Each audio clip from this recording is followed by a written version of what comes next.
Who's your favorite, mga singers, international? Casey Tandingan and Charis, tsaka si Regine po. Wow. Grabe, tita. Mm-mm. As a 11 years old, tita. Hindi mo inakala na, 11 years old pa pala to. No, pero tanungin natin, Debs, kung ilang taong ka ba nagsimulang kahiligan yung pagkanta? Oh, yes. 4 years old po.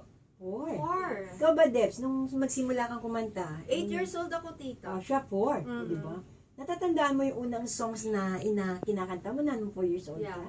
Ay, parang kina ages po, yung mga ganun po. Wow! Mm. Tita, ikaw! Sabi niya, ikaw, ages Debbie.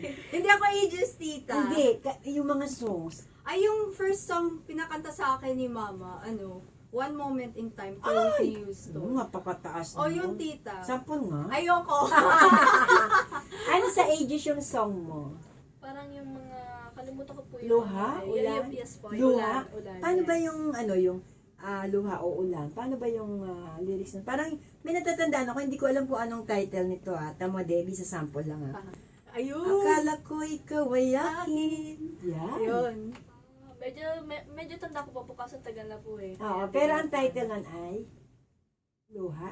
Parang po. Oo, di ba? Kasi 4 years old pa lang siya, no? Tapos Yes, tita. 11 years old na siya ngayon. Magre-request kami sa susunod na show, kakanta na si Tita Belle. Ay, kumakanta ako, Deb, sa mga shows ko. na gano'n. Sige, sige. Pero kapra-kapraso lang. O, katulad nung nakaraan ang kinanta ko, Debs, umiyak nga ako. Hindi mo umiyak, kundi nangilid ang luha.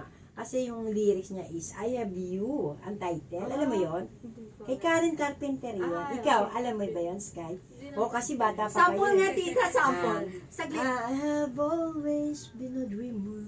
Ay! Followed visions of my own Wow, life. ganda. I was born to belong to the lights of the sun and make them mine. Kaya lang pag binuo ko yun,